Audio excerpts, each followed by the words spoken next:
Olá, muito boa noite. Você está com Atividade no ar há 26 anos.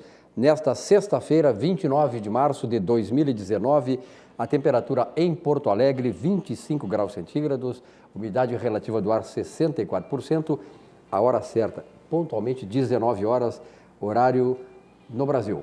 E nós estamos aqui na RDC TV para 511 mil pontos de net espalhados os pontos pela geografia do Rio Grande do Sul, mas você pode nos acessar em todo o mundo. Hoje tem dois amigos meus que estão em Paris e estariam assistindo o programa. Um grande abraço para vocês dois, que eu sei que estão aí em Paris, instalados e vendo o programa, como já viram aí no mês passado também, que estão fazendo uma turnê pela Europa. Bom, nós estamos aqui na RDC TV, canal 524, e a bancada hoje composta por Vilmar Govinati, que Vilmar, obrigado pela tua presença, mais uma vez aqui, repeteco de ontem, né? Exatamente. Tá gostando, né? Eu acho que esse suco Petri está te fazendo bem, né? Não, eu não sei, porque, afinal de contas, né, o convite está sendo repetitivo, então eu estou gostando, realmente estou agradecendo muito aí aos telespectadores. Muito bem. E a doutora Rafaela Filter, Rafaela, prazer em tê-la aqui. Obrigada, prazer em tê-la novamente aqui no programa. Satisfação. E aí, doutor Cláudio Candiota, prazer em tê-lo. É um privilégio. Fazia horas hoje, tu estava de férias, estava nos Estados Unidos? Eu estava trabalhando, porque alguém precisa trabalhar, né? Sim. A vagabundagem está sempre por aqui, né? Os outros têm que trabalhar. O Candiota, ele tira férias no Brasil e trabalha nos Estados Unidos. Mais ou menos assim. É verdade. Nós estamos na semana comemorativa aos 247 anos de Porto Alegre. Já temos falado aqui durante essa semana, né? Eu acho importante fazer ainda hoje algum registro disso, ouvir nossos debatedores, nossos colegas aqui da bancada, porque afinal de contas eu não sou de Porto Alegre, mas amo Porto Alegre, que é a minha segunda casa, é uma cidade que eu adotei, depois de Uruguaiana, naturalmente, que é a cidade onde eu nasci, que eu tenho as ligações afetivas, né, para toda a vida, mas Porto Alegre é a Porto Alegre. Porto Alegre é uma Porto Alegre maravilhosa, uma cidade espetacular, tem lá seus problemas, mas a gente ama Porto Alegre. Então, daqui a pouco nós vamos também fazer uma homenagem a Porto Alegre, mas antes de mais nada, evidentemente que o programa Atividade começa sempre falando de esportes. Vou fazer bem reduzido hoje, porque na verdade o futebol gaúcho agora parou para, no final de semana, iniciar a fase das semifinais do Campeonato Gaúcho. 2 jogos, Grêmio e São Luís, lá em Ijuí, e Internacional e Caxias em Caxias. Primeira rodada, depois, no outro final de semana, volta-se o Grêmio jogando aqui em Porto Alegre, né, contra o São Luís, e o Internacional contra o Caxias. E depois, certamente, vai dar Grenal no final, né, e aí terá muitas coisas para nós comemorarmos, porque, afinal de contas, Grenal mexe com toda a população do Rio Grande do Sul. Vilmar, teu time está preparado para ser campeão ou ser o vice-campeão de novo? Não, meu time está sempre preparado para ser campeão. Não consegue, mas chega lá, está sempre preparado. Chega em primeiro lugar, depois dá uma facilitada e tal, mas tudo bem. Mas como eu estou ocupando hoje aqui o lugar, que é a cadeira cativa do nosso querido Ayrton Bernardoni, né? Então eu vou ter que dizer o seguinte, aquele jogo de ontem do Grêmio foi um joguinho, como é que ele fala? Aquele joguinho, um treino, aquele jogo não valeu nada, que final de contas, o Grêmio estava ali passeando no campo, querendo fazer de conta e tal, e quase tomou gol. Mas mais ou menos assim, brincando. E um abraço ao Bernardoni, que o Bernardoni hoje está com a família comemorando o aniversário, né, que aconteceu há 2 dias atrás, não é isso? No dia do aniversário de Porto Alegre. No dia do aniversário de Porto Alegre, né? 247 anos de Porto Alegre, o Bernardoni quase chegando lá. Não, o Bernardoni está triplamente feliz. Em primeiro lugar, pelo aniversário dele, e ele é um dos caras corajosos que ainda comemora o aniversário. Segundo lugar, porque ele faz aniversário na Semana de Porto Alegre.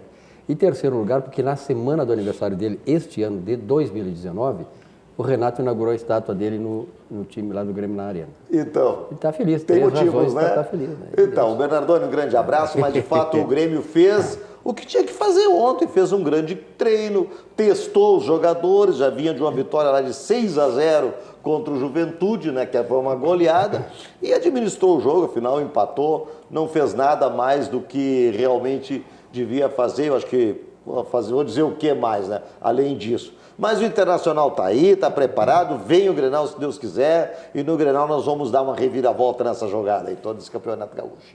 Como assim, uma reviravolta? Como sempre, né? A gente deixa para o final. O atual campeão quem é? O atual campeão? Gaúcho. Eu não sei quem é. Ah, não sabe, então tá bom. Esses colorados. Tá bem igualado, tu pegaste e incorporaste exatamente o espírito do Bernardão. Do Bernardão. A minha memória recente, ela não é boa, viu? Muito bem, olha aqui, ó, esporte, então é isso aí, Grêmio Internacional joga no final de semana, então a partir dali semifinais, depois final, tem a Libertadores da América também semana que vem, teremos muitos assuntos para tratar durante a atividade a partir da semana que vem também. Barranco, o melhor chopp, o melhor churrasco. Ponto de encontro da capital gaúcha, subindo ou descendo a Protásio, Complexo Barranco Barranquinho, ambientes climatizados, no bosque, estacionamento com manobrista. Cindy Lojas Porto Alegre, faz um varejo mais forte, Cindy Lojas Porto Alegre, quem tem loja tem a gente. É importante sempre salientar que no momento que nós vivemos atual, que é de qualificação profissional, vejam que ontem eu já falei isso e repito de novo. Aquele pessoal lá em São Paulo que está atrás de emprego, 15 mil pessoas por 6 mil postos de trabalho, 35% deles não têm a qualificação necessária para qualquer um daqueles empregos que são oferecidos. Isso demonstra que a pessoa tem que ter qualificação, se aprofundar, ter o foco na coisa, senão está realmente fora do mercado. Então tem que se qualificar e o Cindy Lojas faz isso. Ele qualifica o seu funcionário, você que é gerente da loja, você que é o proprietário, pode também se qualificar, aprofundar o conhecimento para melhorar a produtividade do trabalho, melhorar a questão da eficiência, enfim, aumentar a sua produtividade e seus lucros. Sua sede pede o melhor, Sucos Petri, a bebida de todas as estações, suco de laranja, suco de uva, 100% natural, sem adição de água e de açúcar. Sucos Petri realmente é o suco mais importante, o melhor suco de qualidade que temos aqui no Rio Grande do Sul. E olha aqui, ó, uma mensagem para quem gosta de pet, nós temos aqui estou aqui do meu lado alguém que eu sei que é bastante chegada, e como eu também, né, aos pets, né, aos animaizinhos. Como é que tá o teu cachorro? Quantos cachorros tu tem? 3 em casa. 3 em casa? 13? 3. Ah, 13. Aí seria demais. Não, aí a dona Palmira. A saudosa dona Palmira. Mas ela pode estar caminhando para isso, né? A dona Palmira Começa tinha com muito tem mais. 2, tem 3, pode chegar a 13. A dona Palmira tinha muito mais. 3 em casa aqui em Porto Alegre, lá em Lajeado na Mãe tem mais uns 4. Viu? Vai chegar a 13. Ó. Então tá, olha aqui, com 32 anos de liderança no mercado ou no varejo pet, a Cobasi é pioneira no conceito de shoppings para animais no Brasil. 70 lojas, 4 aqui em Porto Alegre. Seu formato inovador oferece experiência única de compra e aproximação ainda maior entre as pessoas, os donos dos pets e os seus animaizinhos, né? Muitas amizades saem ali porque realmente os animais nos aproximam e são ponto de contato, ponto de encontro de afetividades, afetos entre humanos e animais, entre humanos e humanos, inclusive entre os próprios animais. É uma excelente opção de lazer para toda a família. Venha para a Cobasi e viva essa experiência. Yaspecir é uma instituição de previdência complementar aberta, estabelecida em valores éticos como transparência e responsabilidade. Com 75 anos de trabalho e dedicação, reconhecida por sua atuação no ramo previdenciário, sempre inovando e desenvolvendo produtos que atendam às necessidades e proporcionem a tranquilidade aos seus associados. Yaspecir Previdência, a certeza realmente de um futuro melhor e mais tranquilo para todos nós. Bom, 247 anos de Porto Alegre. Essa semana que eu estou aqui apresentando a atividade, eu tenho procurado ver com os integrantes da bancada o que pensa de Porto Alegre, que as coisas mais importantes que acha de Porto Alegre, a sua relação afetiva com a cidade. O Governati, que ontem esteve aqui, já falou, mas mais alguma coisa, Governati, sobre Porto Alegre? Tu é de Porto Alegre? Eu sou de Camaquã. Ah, tu é de Camaquã. Eu vim para Porto Alegre em 1971, numa situação que eram outros tempos. A Porto Alegre de 1971 era uma Porto Alegre pacífica, tranquila, né? Assim como o Brasil todo, porque não quero agora misturar, vamos falar de Porto Alegre, não vamos falar de outra situação, mas nós tínhamos realmente uma questão que nos dava toda essa tranquilidade. Então a Porto Alegre que eu conheci em 1971, era uma Porto Alegre totalmente diferente, onde a gente cultivava mais a amizade, onde a gente cultivava mais a vizinhança, onde a gente vivia mais na rua, não é? À noite, nos domingos, nas tardes de sábados, enfim. Tá? E era uma Porto Alegre muito hospitaleira. E naquela época, década de 70, houve a evasão rural muito forte. Então nós tínhamos em Porto Alegre principalmente os estudantes, e eu era estudante, estava fazendo engenharia naquela época, nós tínhamos em Porto Alegre uma geração que era tudo do interior. Era Camaquã, era Panambi, era Livramento, era Quaraí, era tudo que... Assim, era muita gurizada do interior. E hoje se reflete isso em nós, naturalmente, né? Você é de Eu sou de Uruguaiana e vim para cá em 67. Em 67, um pouco antes 4 anos de antes. mim. Né? E Porto Alegre, naquela época, também havia assim, muito menos movimento, menos trânsito. Né? E uma coisa que tu colocaste que é interessante, que na verdade o êxodo rural que tu dizes, da cidade do interior para cá, era principalmente devido... O meu pai, nós éramos 9 filhos, 3 mulheres e 6 homens. Então não precisava chegar na idade de estudar, então viemos para cá naquela idade, de 14, 15 anos e tal. E naquele tempo, Porto Alegre, eu nunca esqueço, aqui na Doutor Flores, esquina a General Vitorino, ali tinha uma república, porque na verdade quem não tinha onde morar, ia morar nas chamadas repúblicas. E aí tu começava a namorar as gurias, e onde é que tu mora? Na república e tal. E a maioria das mulheres morava na república nessa casa, era um casarão que até hoje existe. Então sábado à noite, tipo 8 horas da noite, era uma fila de barbada, a gurizada toda esperando as gurias. E era uma rigidez muito forte as regras. Elas saíam, a gente saía com as gurias e tal, mas elas não podiam passar da meia-noite. Quem passava da meia-noite não podia entrar mais. Aí não entrava mais. Então, realmente era uma outra época, né? E aí, sábado à noite, tu saía nas festas, reuniões dançantes e tal. A Rua da Praia... Eu sempre digo, repito, eu atravessava o Parque da Redenção, por incrível que pareça. Eu saía do Julinho de Castilhos, onde eu estudava, o Júlio de Castilhos, saía de lá às 11 horas da noite de sexta-feira, como uma noite 10, atravessávamos a Redenção e íamos comer pastel lá na Cristóvão Colombo. Eu uma turma de amigos. Na volta, 2, 3 horas da manhã, gurizada. Só tomava Coca-Cola, grapete, aquela história do grapete, te lembra, né? E aí voltava para casa, por onde? Atravessando a Redenção, 2, 3 horas da manhã, sem nenhum problema. Isso que tu tinha. Isso a Rua da Praia era um shopping a céu aberto. Todas as vitrines, tinha a Kirk, lojas Kirk na Doutor Flores, Isso, com Rua da Praia, propriamente dito, onde hoje tem um McDonald's ali. As pessoas se arrumavam. Se arrumavam, as famílias se arrumavam. O cinema, só na Rua da Praia tinha o Cacique, o Imperial, o Guarani. O Ópera. E o... Não, na Rua da Praia. Guarani, Cacique, Imperial... Lá depois da Casa Júnior tinha juntos ali. Então havia 2 sessões. Havia a sessão das 8 horas e das 10 horas. O que nós fazíamos? Nós íamos na sessão das 8 horas e das 10 horas a gente ficava esperando as gurias sair para ver se a gente conseguia flertar com alguém ali. Depois de meia-noite, a gente ia para casa, tranquilamente. E aí tinha um detalhe, né? Quando tu não conseguia alguém para namorar, tu comprava o Correio do Povo, que ficava na frente, ele lembra? Isso mesmo. O Correio do Povo de domingo saía sábado à noite. Saía tipo 8h30, já fazia uma estratégia de marketing para vender o Correio do Povo, aquele tamanho, standard. Era o tabloide, aquele grande. Aí tu chegava ali, dava uma paquerada, não deu sorte. Isca, não. Tu comprava o correio, botava embaixo do braço e ia ler. E aí ia pegar os classificados para ver se havia alguma oportunidade melhor de troca de emprego, porque emprego não faltava. É verdade. A Rafaela Filter, ele é de Camaquã, eu sou de Uruguaiana, a Rafaela é de Lajeado. Eu sou de Pelotas, não tem ninguém de Porto Alegre. Então, olha aqui, ó, todos da bancada do interior.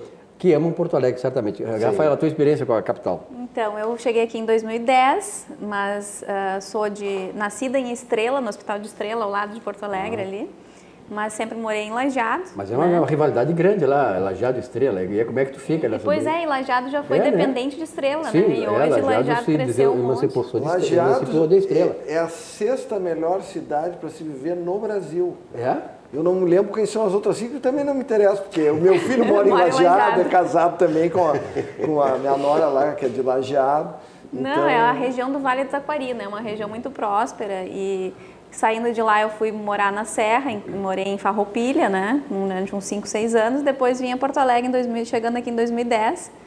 E essas coisas, aqui temos uma diferença aqui de gerações, né? Razoável. Mas cheguei aqui e Porto Alegre já estava um pouco mais bagunçado, assim, mas eu vindo do interior tinha aquela sensação ainda de cidade grande, né? Na época, 2010 ainda não estava muito em alta os GPS do celular, então me perdi aqui um pouco. E hoje me sinto super em casa aqui, né? Sei andar aqui dentro de Porto Alegre e acho até, hoje a capital até relativamente pequena, né?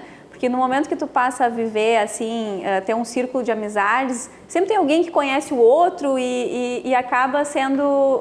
Tu acaba te sentindo, assim, aconchegado aqui, não é? Tipo um São Paulo, né? Claro, Que é gigantesco, né? Então, eu acho, assim, Porto Alegre acolhedora, uma cidade de um bom tamanho, bom de se viver aqui. E quando volto a Lajeado hoje, apesar de ser muito bom de morar lá e próximo também, 110 quilômetros de Porto Alegre, né? Eu acho, assim, as coisas um pouco atrasadas ainda lá, né? Por exemplo, o fórum... Tomara que continue lá. Tomara que continue assim. Entra no fórum lá, tem ainda juiz pretor que leva 2 anos para julgar um processo, para dar um despacho no processo, né? Então, as coisas andam lá muito... É na velocidade do interior. Exatamente. Aliás, essa história que tu colocaste de Porto Alegre aí, né? Agora eu até esqueci de interromper, mas na verdade Porto Alegre ainda é hoje uma atração para o interior, para a pessoa que vem do interior. Se bem que hoje está acontecendo o contrário. Aquela minha geração, eu não tenho mais parentes em Uruguaiana, não tenho negócio lá, mas grande parte das mulheres, sobretudo, que vieram naquela leva para cá, década 60, 70, estão voltando hoje como negociantes.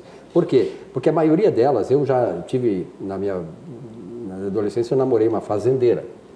Uma pena que eu briguei com ela, né? É muito otário, né? Mas aí, o que acontece? Elas vinham para cá, não queriam ficar no campo, porque naquele tempo a mulher, imagina a mulher trabalhar... Não tinha luz elétrica? Não tinha luz elétrica, tinha uma série de desconforto e a mulher não tinha, as lides campeiras não eram uma coisa da mulher. Mas hoje, com a tecnologia, então hoje as grandes empresárias do setor rural gaúcho, sabe quem são? São mulheres, não são mais homens. É verdade. São mulheres. Então esse pessoal voltou para o interior. Né? Até porque Porto Alegre virou isso que nós sabemos aqui. Por isso que o atrativo de Porto Alegre continua, mas para esse pessoal que não tem emprego no interior, que não tem essa condição de ficar por lá. Doutor Cláudio, o senhor é pelotense, então? Sou pelotense. E interessante, o meu pai, no ano que eu nasci, ele era diretor da Razão de Santa Maria. E eu quase nasci num DC-3 da Varig, porque a minha mãe pegou o avião. E naquela época tinha mais linhas regionais do que hoje.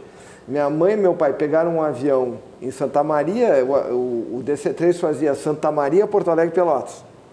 E aí o avião pousou em Pelotas e lá fui eu já direto para a maternidade. Nasci lá. 2 meses depois eu já estava voando e a minha mãe guardou a passagem, eu tenho a passagem. Rapaz. Ah, que legal. De 1951, era batida a máquina, assim. Eu tenho, até um dia eu vou trazer aqui para mostrar. Minha mãe guardou a passagem. Eu já estava voando de volta para Santa Maria. Então, em Pelotas mesmo, morei muito pouco. Depois o meu pai veio para Porto Alegre trabalhar no Diário de Notícias. Ele foi meu chefe. Quando eu comecei a trabalhar, foi na 0 Hora, contei ontem aqui como diagramador, que ontem era dia do diagramador, né? E eu até contei a história, muitas pessoas me ligaram até hoje, assim, um pouco interessante, que o Maurício Senhorac Sobrinho, que era o dono daquele tempo era TV Gaúcha e Jornal 0 Hora, depois sim, que em 86, 87, depois que o Maurício morreu, em 6 de março de 86, se tornaram RBS, né? Grupo RBS. Mas, na verdade, o diagramador. Então, eu comecei na 0 Hora. E aí, eu recebi a proposta do teu pai. Eu não sabia dessa. Não sabia. Do teu pai e mais não me lembro o nome dele, que era o diretor-geral aqui também, junto com o teu pai, um deles. E aí eu fui e trabalhei no Diário de Notícias, o teu pai era meu chefe. Ah, que legal, não sabia disso. A gente vai ser uma aprendendo. Aí, tu falasse em atravessar a Redenção tranquilamente de noite, né? Claro, a segurança não foi só em Porto Alegre que veio abaixo, né? Foi no país inteiro, né? Porque eu vou nos Estados Unidos, você sabe, com frequência, e lá os caras não passam a chave na porta das casas. Quer dizer, foi o Brasil que se deteriorou. E as razões não sabemos por quê. Quer dizer, optou pelo esquerdismo e se destruiu, como todos os países que foram de esquerda se destruíram. Não é novidade nenhuma. Mas eu tinha 13, 14 anos... É a época que tu começa a ir a baile de gala, aquele negócio e tal. E os meus pais moravam no centro de Porto Alegre. Tá? Eu saía do baile no Jornal do Comércio, do Clube do Comércio, ali que na época era o Salão de Cristal, na frente da Praça da Alfândega, e eu ia a pé para casa pela Rua da Praia às 3 horas da manhã. Sim. Tranquilo. Sim. Eu e um colega meu de colégio que também morava no centro, a gente saía caminhando tranquilamente. Imagina o seguinte, a minha mãe seria suicida no dia de hoje, entendeu? Mas nem preocupação ela tinha de que eu não fosse chegar vivo em casa, saindo a pé do baile às 3 horas da manhã, naquela época. Isso é inevitável que a gente converse aqui sobre isso, tá? Porque está tendo uma polêmica muito grande em relação à data de amanhã. Tá? Isso é um assunto depois. Então vamos deixar para depois. Eu só queria complementar, Silvio, que dizer o seguinte, que apesar de vocês contando como era viver naquela época aqui em Porto Alegre, eu sou de uma geração que eu ainda aproveitei essas coisas boas da vida, assim, do interior, de fazer piquenique com meu pai, de viajar com ele parar na estrada de noite para me mostrar coruja, contar história. Nós fazíamos na Redenção piquenique. Que hoje eu fico com pena das crianças porque elas não têm como viver isso, né? Porque agora, em Pelotas, se tinha isso, porque eu ia para Pelotas, quando a gente entrava em férias no colégio, eu ia para Pelotas, ficava lá 3 meses. Entende? E Pelotas era essa vida legal. Eu sou da década de 80 ali, então façam as contas. Tu vê assim, se mantinha, vamos dizer assim, a cidade interior se mantinha. Hoje, Pelotas, as pessoas estão morando em condomínios. Esse condomínio surgiu exatamente por causa da questão de segurança. Por causa da segurança. Né? Mas só para complementar, o diretor lá era o Pércio Pinto. Pércio Pinto, e o Sinfrônio, que era da redação. Então ele me levava para lá. E com relação ao do Maurício, o cara me ligou aqui, vem cá aqui, termina o que tu falaste do Maurício. Eu vi o Maurício, senhor, sobrinho dono da RBS, que construiu tudo. Para mim, o maior empresário de comunicação do Brasil. Era muito amigo do meu pai. Com certeza, eu sei. E aí o que aconteceu? Eu era o diagramador da Zero Hora, comecei como diagramador. O que é o diagramador? É o camarada que pega as notícias e tal, que naquele tempo era tudo a máquina, né? Escrevia, tinha que contar as linhas e tal, ver os textos, o título da matéria e fazia toda essa questão matemática da coisa.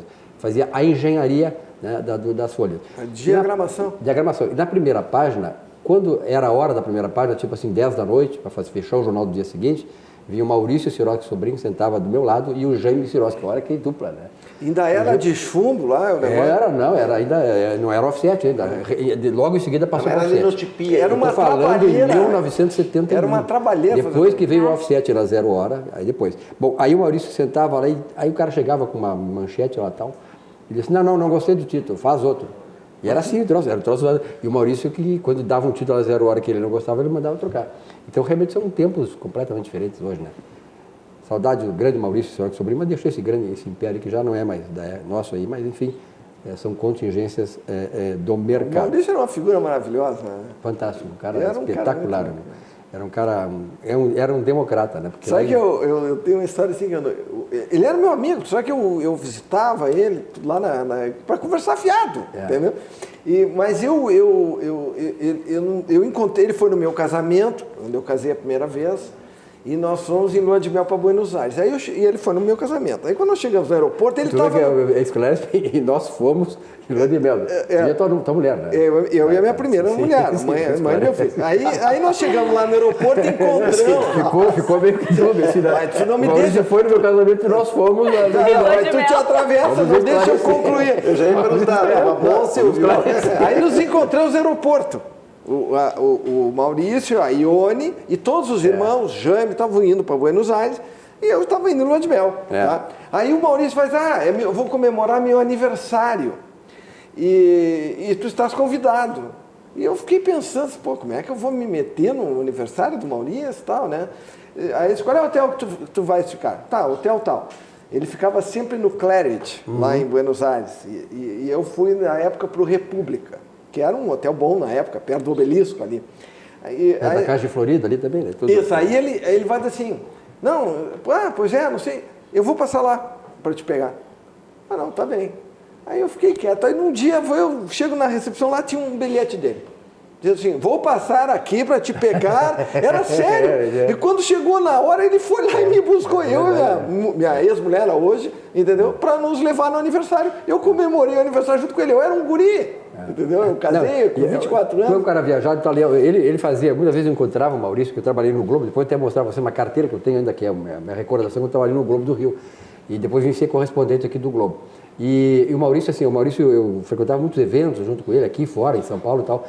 E ele dizia assim, um dia chegou para mim, ele e o Jaime, eles estavam sempre juntos, né? Estavam sempre juntos. Eu me lembro os irmãos do tempo eram muito eles eram cabeludos, os dois, eles davam uma pastinha para vender o grupo RBS, a Rádio Gaúcha, a Zero Hora, entendeu? Eles davam uma pastinha, a gente se encontrava muito aí. E aí um dia ele chegou para mim e disse assim, nós tínhamos um evento, aí não me lembro onde era, acho que no Plaza São Rafael, e tipo assim, marcado 8 horas da noite, era verão, 8 horas da noite tinha sol. E eu também sempre muito disciplinado, horário, 7h30 estava lá, daqui a pouco 7h30 chega o Jaime e o Maurício. Aí ele chegou, Silvio, e aí, onde é que é o evento? Eu digo assim, nós estamos na porta do evento aqui, mas aqui não tem ninguém. Sim, 7 meses, só que é brasileiro. Foram embora. Depois foram trazer eles. Eles eram pontuais? Não são pontuais, eles chegam antes. Então, é uma coisa característica brasileira. Agora, eles... em relação ainda a, não só Porto Alegre, mas aos costumes, tá? A gente estava falando de Porto Alegre como uma questão geográfica, questão assim de cenário e tudo mais. Mas o comportamento mudou, porque naquela época tu falava com os donos das empresas, com os diretores de empresas, sem cerimônia nenhuma. Chegava na empresa, eu quero falar com fulano. Quer dizer, nem tinha recepção, na verdade tu ia entrando. E era bem assim. Hoje, para tu falar com uma pessoa, meu Deus do céu, tu tem que passar por um questionário, um interrogatório, 2, 3 pessoas, até chegar lá e às vezes não chega. Não, e o candidato ainda narra uma situação que deixava um bilhetinho na porta do hotel. Hoje tu tem um WhatsApp, tu não consegue falar com as pessoas. E fora que os caras se escondem também, né? Qualquer um, o governador diria, qualquer um bunda mole se acha grande.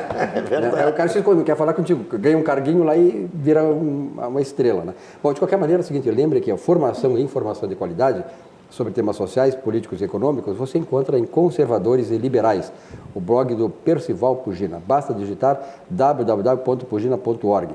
Pugina e seus colaboradores proporcionam conteúdos com texto, imagem e vídeos para seus esclarecimentos a respeito das questões nacionais e internacionais. Milhares de brasileiros diariamente acessam o blog pugina.org.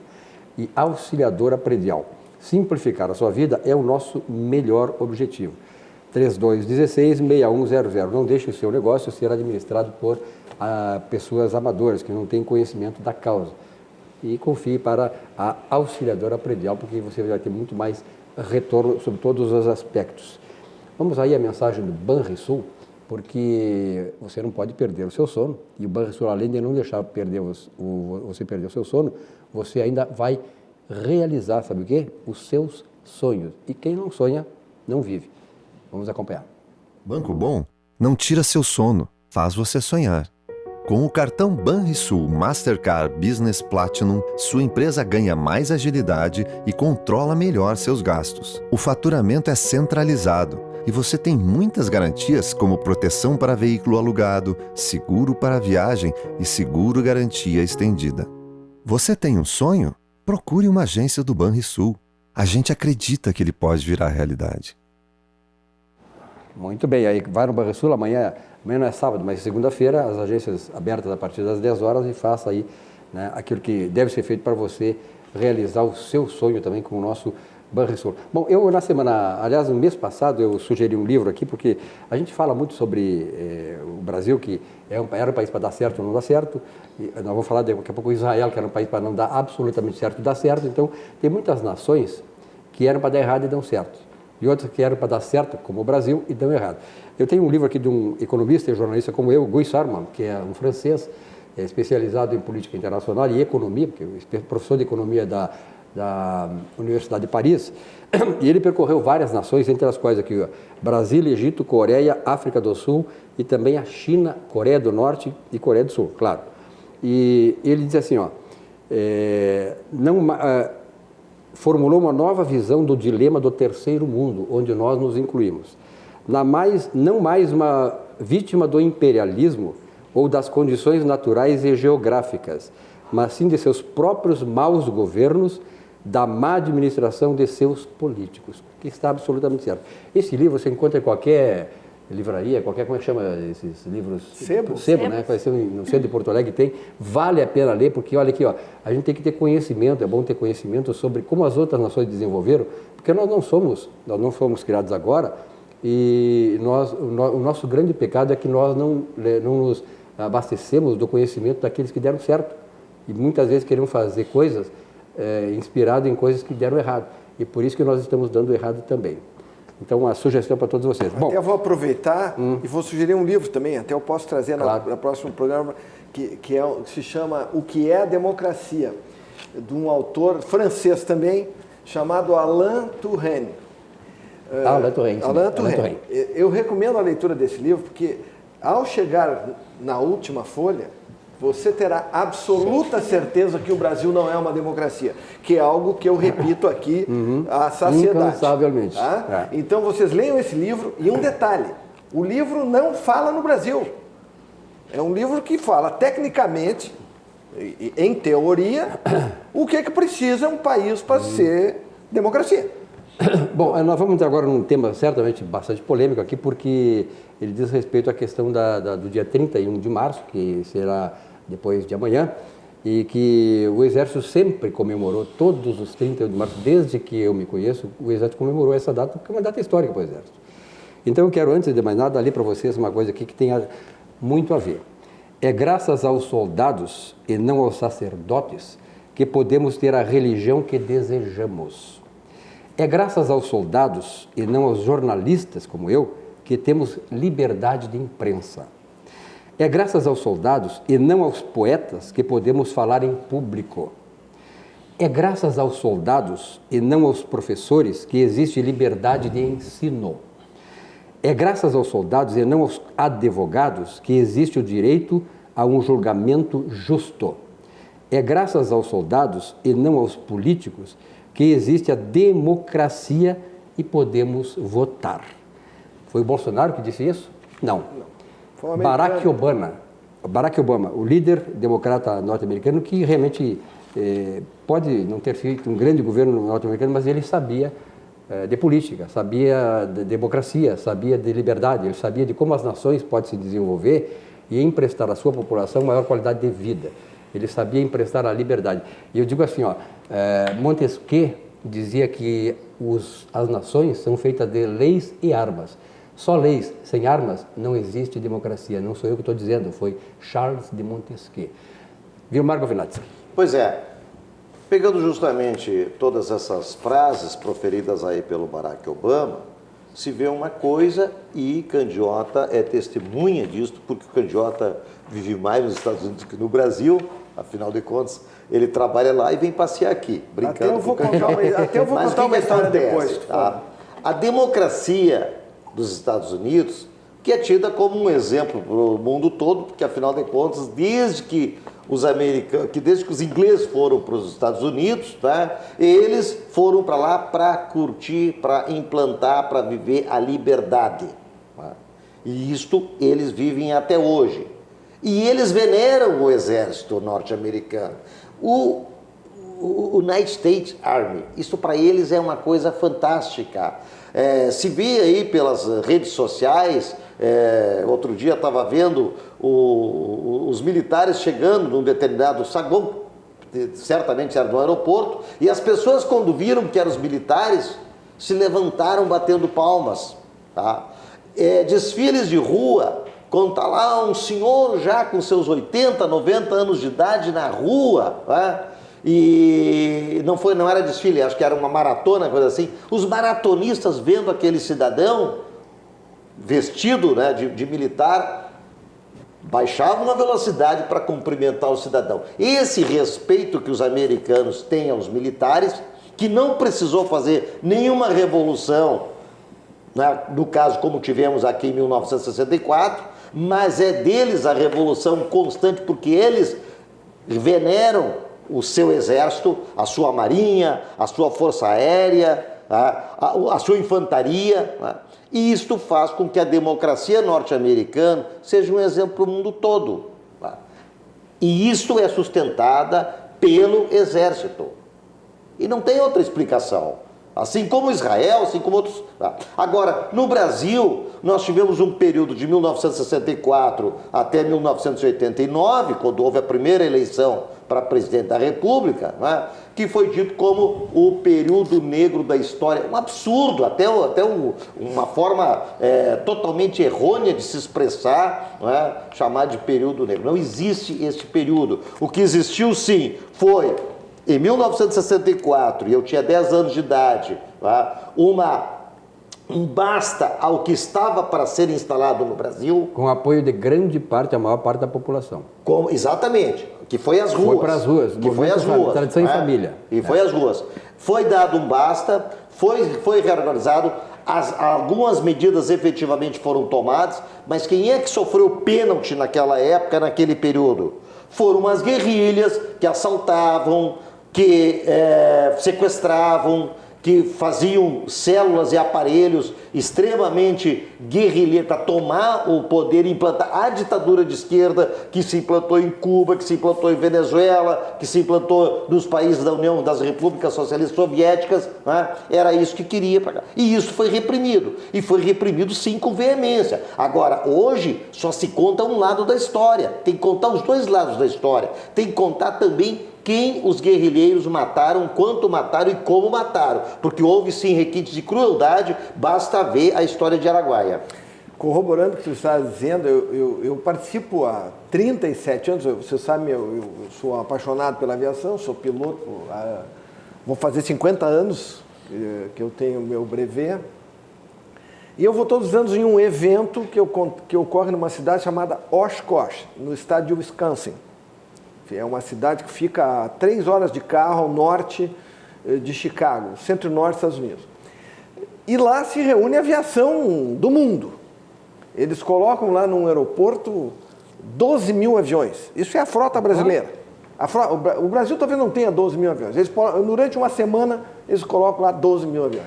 E a Força Aérea Americana vai em peso. Desde do bombardeiro até o caça mais moderno, está lá. E fazem demonstrações e sobrevoos, tem aviões que tu pode visitar, outros que não, etc. E tem milhares de pessoas, em torno de 700, 800 mil visitantes, é uma loucura, é o maior evento de aviação do mundo. E o que acontece lá? Shows aéreos, que eles fazem com aviões da Primeira Guerra Mundial, da Segunda Guerra Mundial. Então, sim, eles fazem até bombardeio simulado. É uma demonstração de força também. Bom, então, o que se escuta lá no alto-falante, o locutor que transmite, explica, esse avião é da Segunda Guerra, esse aqui, aquilo, pá. Sistematicamente, eles agradecem as Forças Armadas pela liberdade e pela democracia. É isso que o Obama se refere. Todos os anos. E assim, a gente escuta... In defense of our freedom, agradecem as Forças Armadas.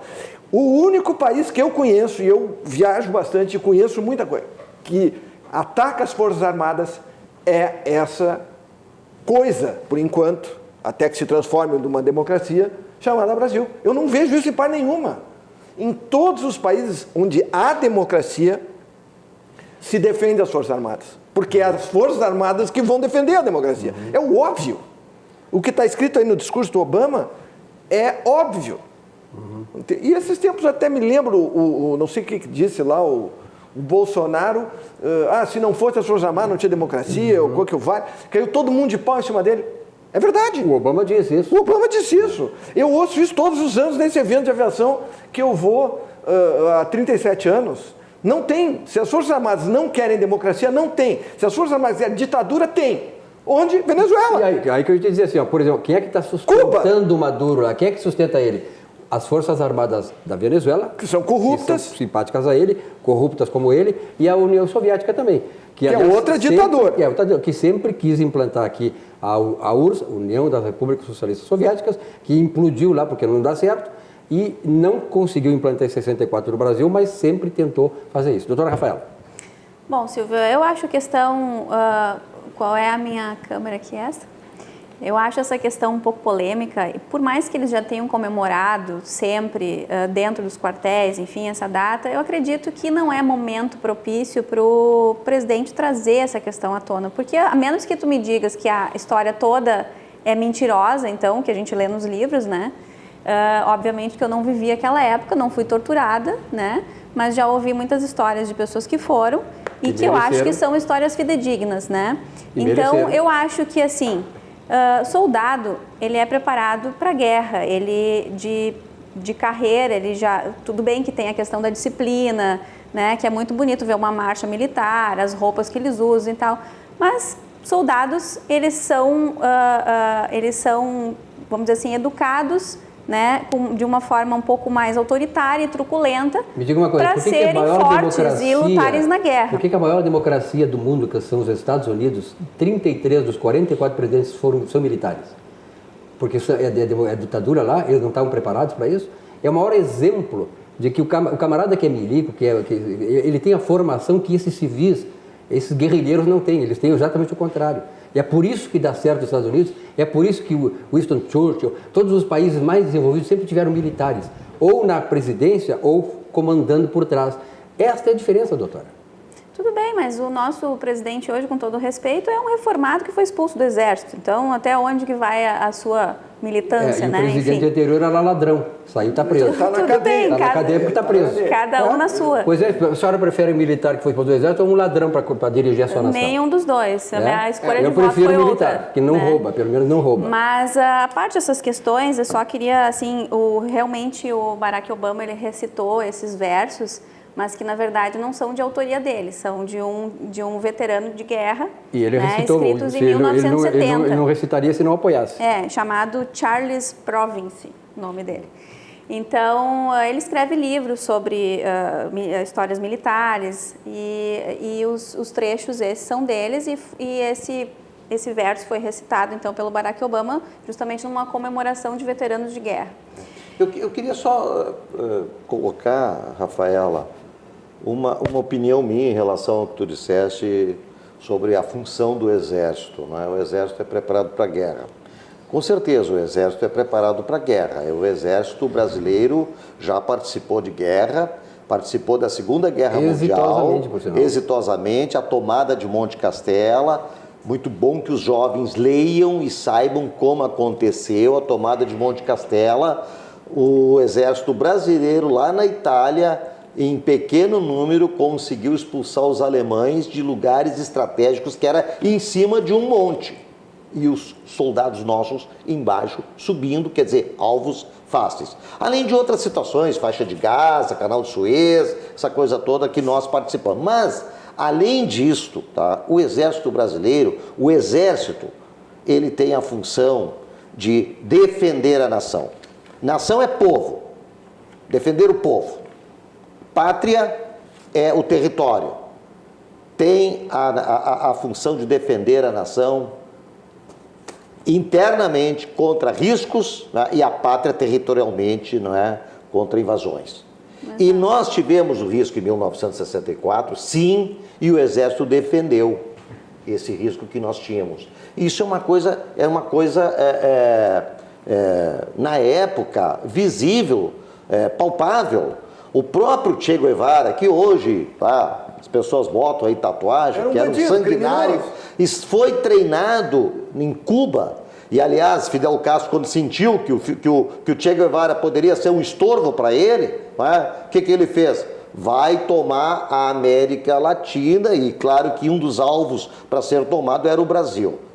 Então, o Exército, sim, teve essa função de defender a nossa nação. Defender a nação, que eu digo assim, no ponto de vista de entrar aqui o regime comunista e acabar conosco, como acabou com outros países. Vamos falar, por exemplo, Segunda Guerra Mundial. Saiu o Japão destruído da Segunda Guerra Mundial.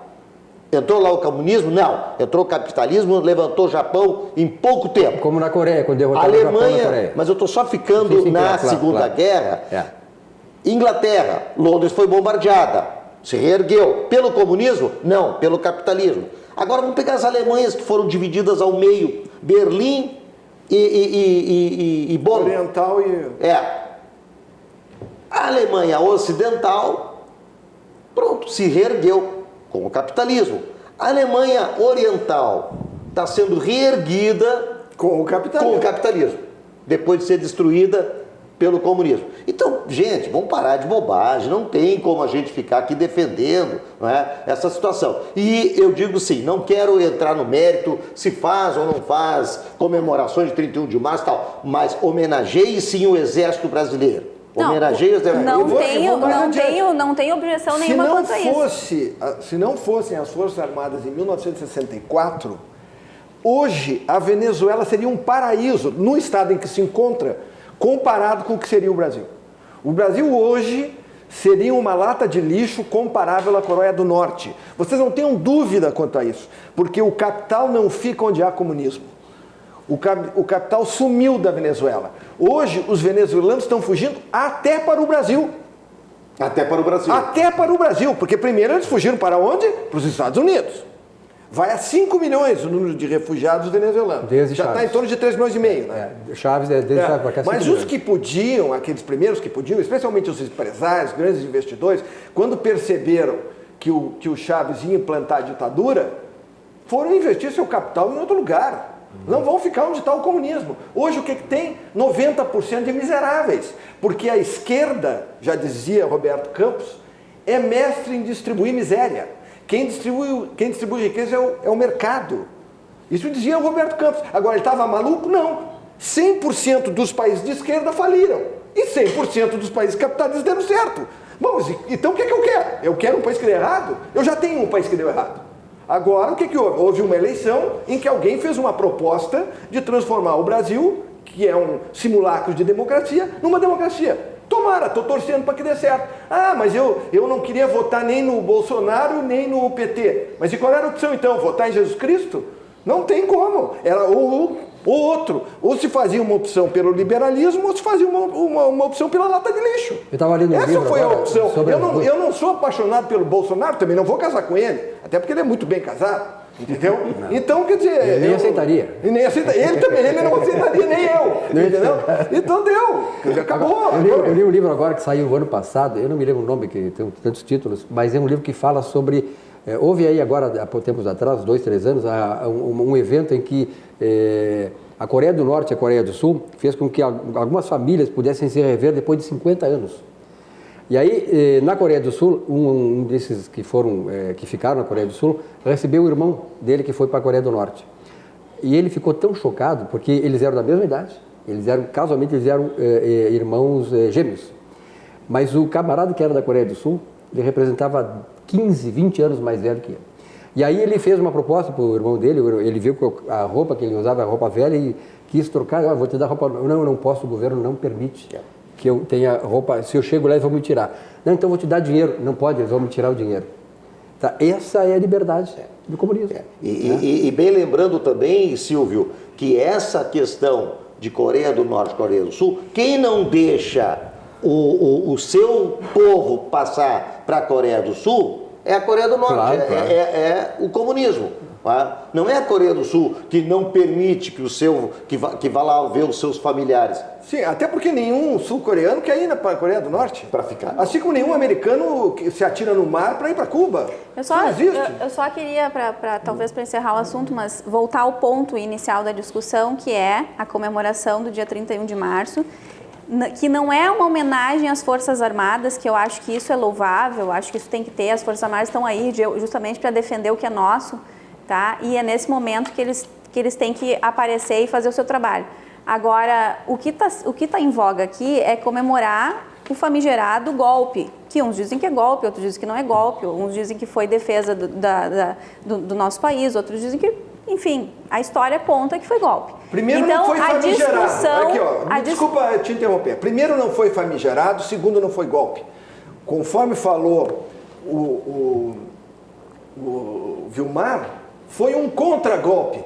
Golpe era o que eles queriam. Eles queriam, pela luta armada, implantar o comunismo financiado por Cuba, que por sua vez estava sendo financiado pela Rússia. Esse era o plano, esse era o golpe. Então o que fizeram os militares? Apoiados pelo povo. Eles fizeram um contra-golpe, impediram que se implantasse o comunismo no Brasil. Não foi famigerado coisíssima nenhuma. Deve ser comemorado. Agora, de que forma? Dentro do quartel, fora do quartel, de forma que eu quero comemorar o fato do Brasil não ser hoje pior que a Venezuela. Outra coisa, aqui se comemorou assim, a bandeira de Cuba no Palácio Piratini, o Chaves esteve aqui, foi condecorado, o Evo Morales foi condecorado, quer dizer, o Che Guevara foi comemorado, aquele assassino lá do italiano agora o Cesare Batista foi enaltecido, foi, pelo amor de Deus. Foi enaltecido por quem coaduna com essa situação, sim, mas, não por ti. Então cada um comemora o que quiser. Aí eu te pergunto uma coisa, onde é que estava a sua OAB? Que agora está querendo proibir a OAB. Onde é que estava a OAB para proibir, pelo menos, de lançar uma nota de protesto contra, digamos assim, a saudação a um país comunista, contra a saudação a um ditador, a tiranos. Aí a OAB se esconde, o Ministério Público se esconde. Isto é que nós cobramos.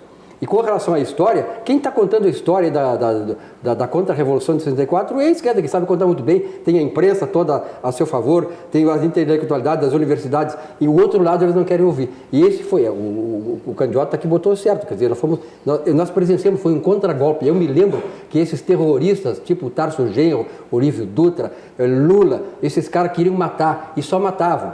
Então eles tiveram que se defrontar com as Forças Armadas que a população pediu através do movimento Eu da família. só acho que esse governo não tinha que ficar vivendo de passado e trazendo à tona, à baila, tipos de discussões como essa, quando nós temos muitas outras coisas mais importantes para decidir nesse país. Muito bem. Eu acho, aliás, depois vai ser um outro assunto, então, que vai ser a questão da desestruturação do MEC, né, que está totalmente infiltrado e por isso está trazendo problemas para o governo.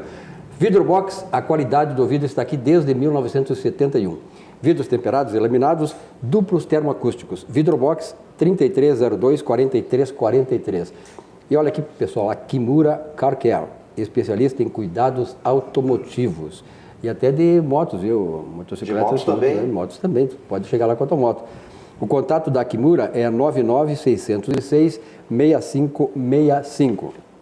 Esses carros carros de álbum, né, o candidato? Esses carros acostumado a andar nos Estados Unidos com esses carros, Esses carros clássicos, né? Clássicos. Então, ali eu acho que, se não me engano, aqui de longe, acho que me parece um Jaguar, né? O Algair tem 2 ou 3 desses aí, né, tio? Oscar Algair. O Kimura é especializado, né? Especializado em carro recuperar carros antigos. A Kimura está fazendo Mas isso. Mas ele também trabalha com carro novo, estou vendo ali. Carro novo, você pode ter o seu próprio carro, levar lá, que a Kimura vai dar um tratamento. Olha o trabalho de recuperação que ele faz no estufamento. Com certeza. Faz a comparação especial. Ali, o lado escuro é o que ainda não foi... Quando você for buscar o seu carro, seja em que estado você deixou, você não vai reconhecer o seu carro. Sabe que o Kimura me lembra o português? Quando eu era jovem, eu ia na oficina do português, que ele era o Antônio Luiz dos Santos Rainho, ele era um artista, né? E todo mundo levava os carros lá para ele. O Kimura é o sucessor do português. Os caras da minha idade lembram da oficina do português, aí na João Manuel. Não fica olhando muito para mim, né? Olha lá pro Vilmar, né? O cara não é da minha época. Tal, né? Mas o Vilmar é mais moço que nós, rapaz. O Vilmar é mais moço. Olha que o Vilmar, bom... o Vilmar é... 171, né? O Vilmar é mais moço, tô te falando. Não provoca ele. Olha, mas então tá, dessa bancada tem tempo aqui, viu? Complicado, né? 5199-606-6565. Kimura Car Care. Então, importante você fazer isso aí que nós estamos recomendando, a Kimura, que está se notabilizando aqui no estado, trazendo, inclusive, e atraindo gente de Santa Catarina. Olha aqui, ó, o mantra do economizar é comprar bem. Sabe de onde é que é esse? É o Zafari. Com certeza. Supermercado Zafari, né? Zafari. Supermercado Zafari, que começou lá pequenininho, em Passo Fundo, tempos atrás, e hoje é um gigante gaúcho e brasileiro. Supermercado Zafari. Vamos acompanhar essa mensagem.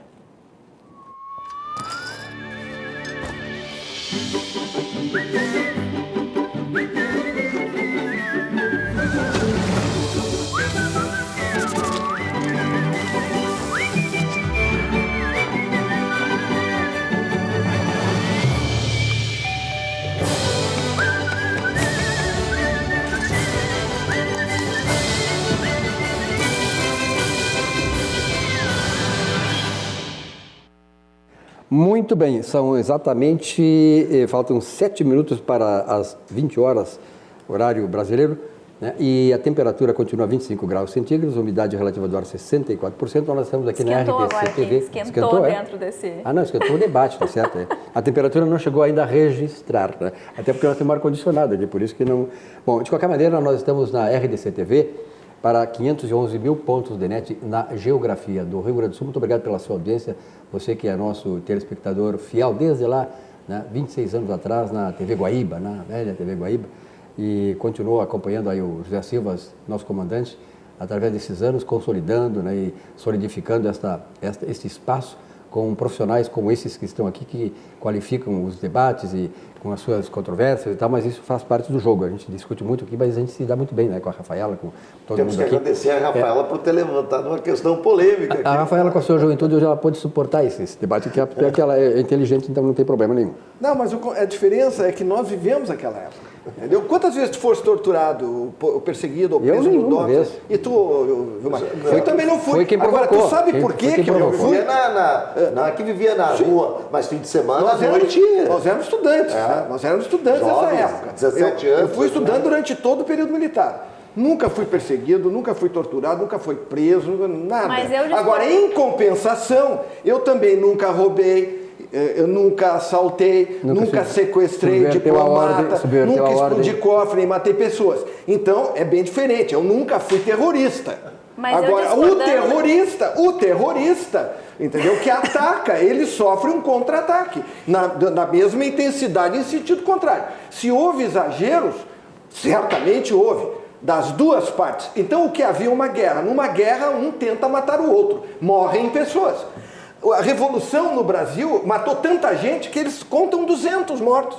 A esquerda mesmo. 147? É uma coisa 147. assim. Entendeu? Olha que guerra maravilhosa. 200 mortos. A Rússia matou 100 milhões. A Rússia matou 100 milhões. Não, e hoje se mata 65 mil por ano.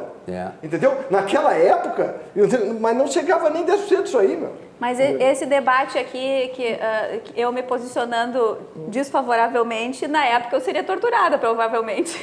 Não seria, nunca fui. Aliás, eu participei de programas de televisão. Não, mas isso faz parte do debate. Eu participei do Câmara 2. Mas o problema é que não tinha debate. Não, esse que é o problema. Mas o debate ele surge exatamente no calor das opiniões, dos debates, né? E justamente hoje, no momento que nós vivemos. Eu estive num programa de televisão chamado Câmara 2, que tinha uma audiência de 85%. Aqui em Porto Alegre, naquele tempo... Clóvis Duarte. Clóvis Duarte e tal, eu apresentava muitas vezes o programa, Querido, como faço aqui, saudoso, né? Com o José Silva aqui, mas na verdade, naquela época nós tínhamos 85% de audiência. Não é mole, muito mais que a RBS. Por quê? Porque naquele tempo nós não tínhamos internet, não tínhamos net, Sky, não tínhamos TV a cabo, não tinha porcaria nenhuma. Só tínhamos as televisões abertas. Então era a TV Guaíba, SBT, TV Pampa, que foi inaugurada em 81, e como é que é? TV Guaíba, SBT e a TV Guaíba. Difusora? A TV Difusora. Mas que tinha. Agora é a Band. E a Guaíba tinha um detalhe: a Guaíba era programação local, totalmente local. Né? Então as pessoas gostavam então, naquele tempo, os debates eram tão importantes que os jornais, a Zero Hora, o Correio do Povo, eles esperavam o final do programa porque eles assistiam o programa. E dali saía a manchete dos jornais. Começava nos Guerrilheiros da Notícia às 7 da noite. O Guerrilheiro começava com o Flávio. Mas a repercussão do programa do Clóvis era assim, e era debate como esse. Né? Eu me lembro, entrevistei o Lula, entrevistei o Maluf, entrevistei todos esses grandes presidentes desde 89, o Collor. Né? Então a gente debatia muito, e o debate é bom para isso. Às vezes a gente, claro, o debate que torna quente, mas a luz sempre deve prevalecer. Né? Quer dizer, essa é a grande questão.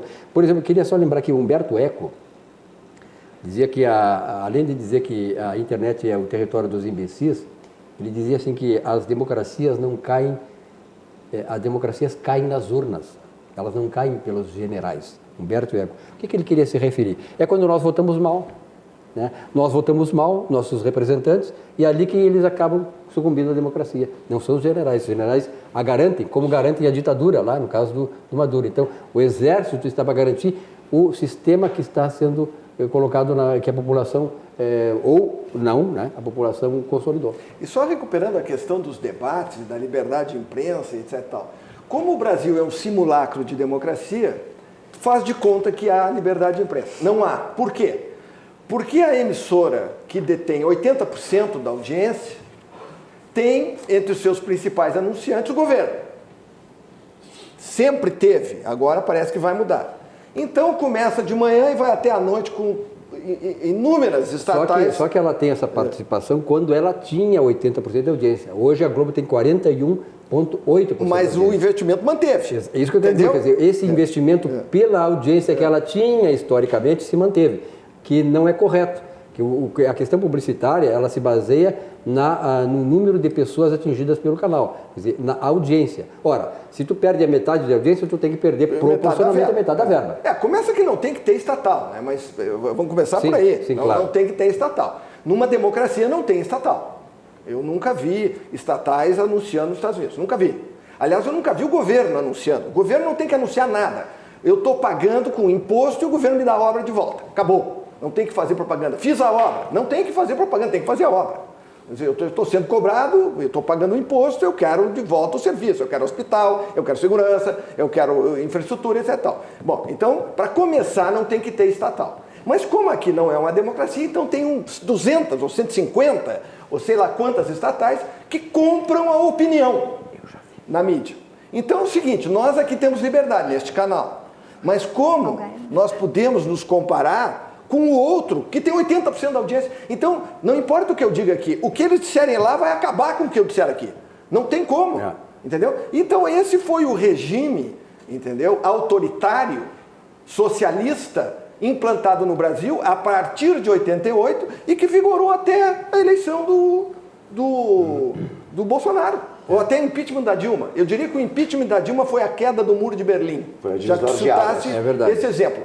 Foi a queda do Muro de Berlim. A diferença, o Brasil hoje está destruído, falido, completamente quebrado, todas as estatais falidas, não há mais serviço, o Brasil terminou, está lá abrumadinho de modelo do que é o Brasil. O Rio de Janeiro é o Brasil.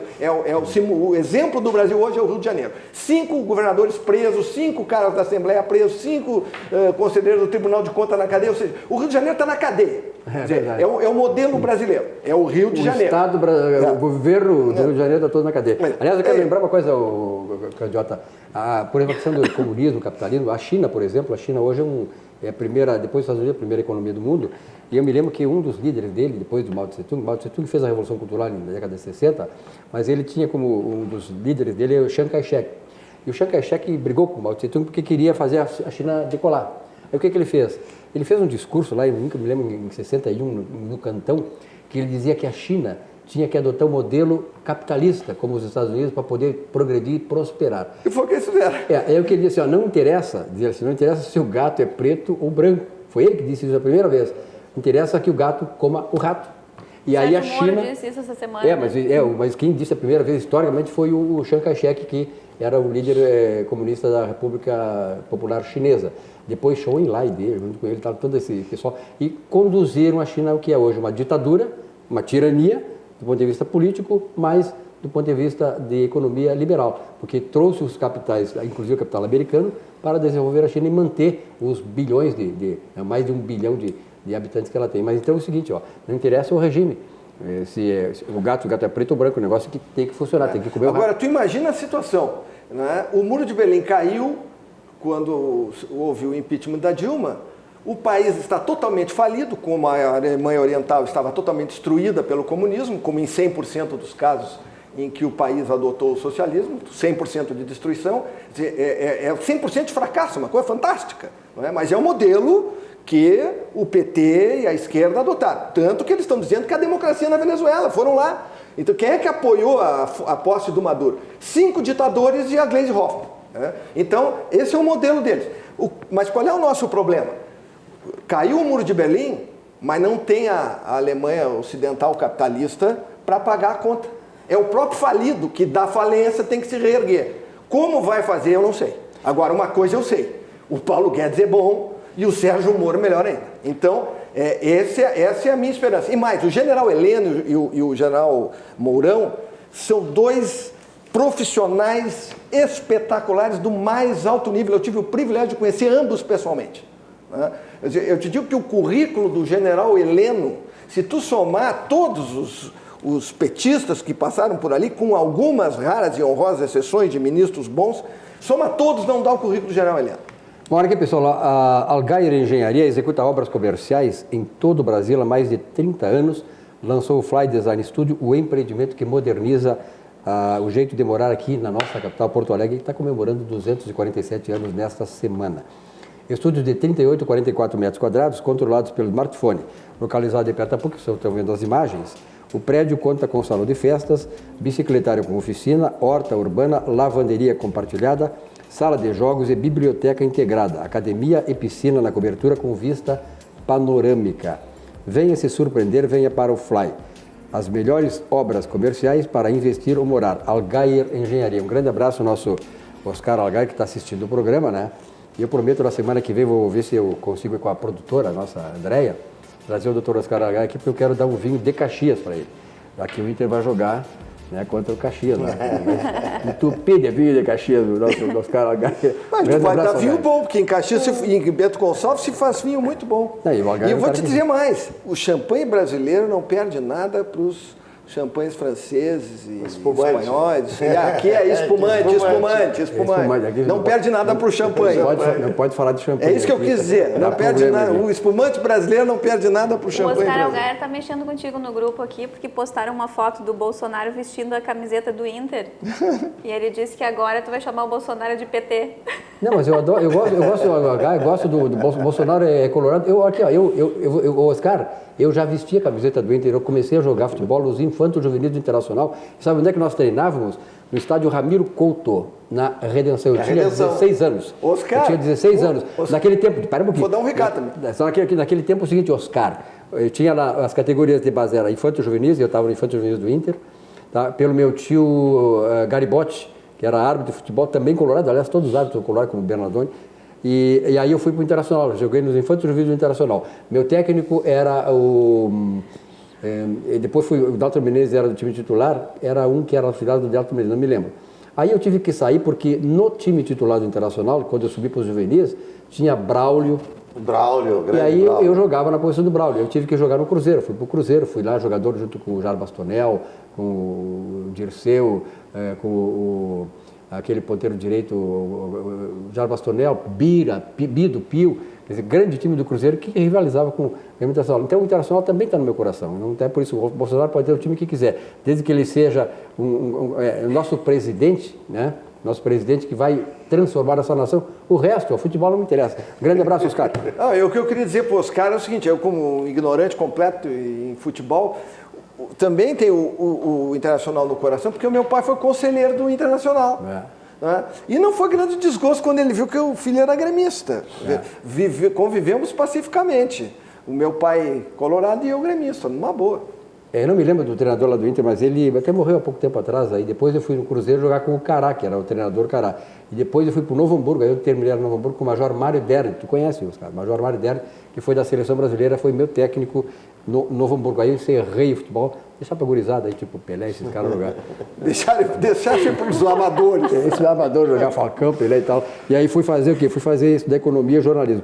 Bom, nós estamos encaminhando para o final do programa. Eu queria a tua opinião, doutora Rafaela, que, como eu, gostamos dos nossos pets de animais. O STF libera o sacrifício de animais nas sessões de religião africana.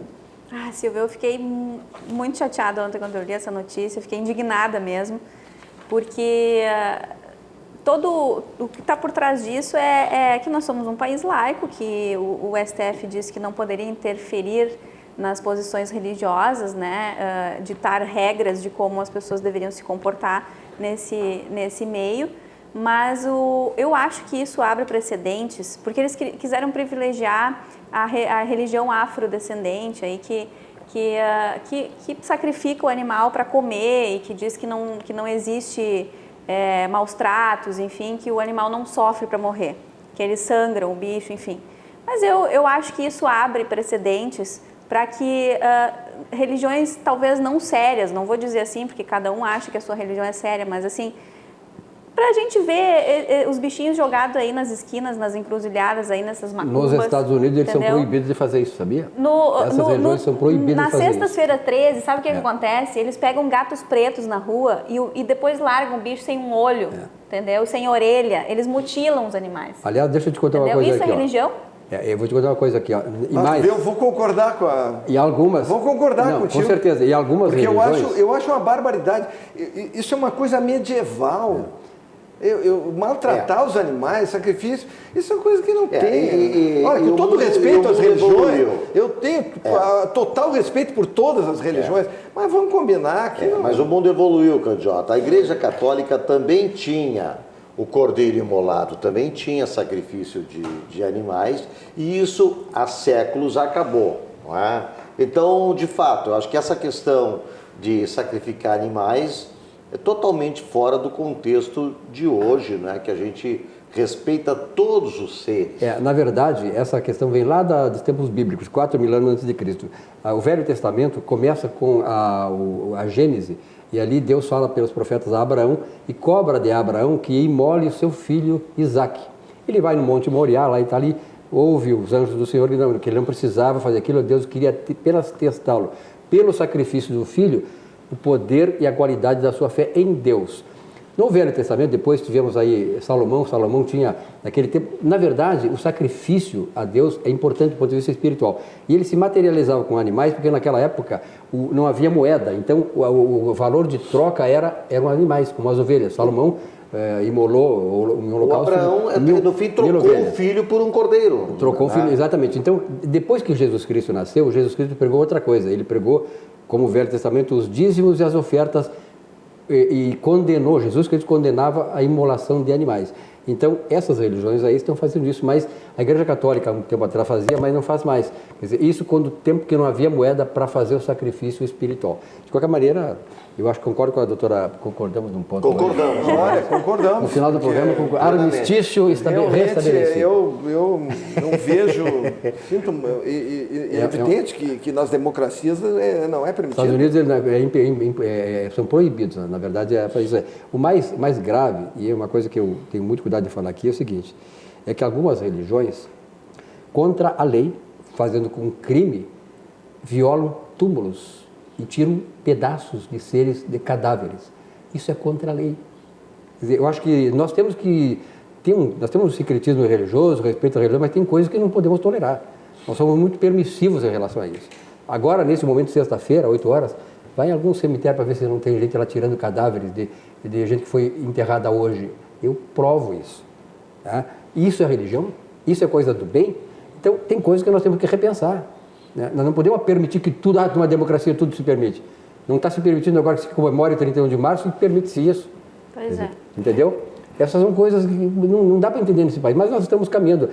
Esses debates aqui, né, o candidato Vilmar e Rafaela, esses debates aqui permitem que a gente, pelo menos, tente esclarecer as pessoas de um lado e de outro. Olha, e traga reflexão, traga um pouco desse calor aqui, que pelo menos nós possamos também estender para você um pouco de luz sobre essas coisas que acontecem aí, porque todos nós, a própria Rafaela aqui, que discordou de nós do ponto de vista, todos nós queremos o bem do Brasil. Imagina, nós temos uma discussão muito grande, que é a questão dos animais usados como cobaias dos laboratórios, né? Que tem uma finalidade extremamente importante, que é para fazer experimentos de remédios para salvar vidas humanas. Muito bem. Vilmar, obrigado pela tua presença. Obrigado. Aqui, chegando no final do programa. Doutora Rafaela, muito obrigado pela sua presença. Bom final de semana para vocês. Candidata também. Você, telespectador, muito obrigado pela fidelidade, pela sua audiência, pela fidelidade aqui à atividade. Muito boa noite, um belo fim de semana. Segunda-feira estaremos aqui 19 horas na RDC TV, programa Atividade. Até lá.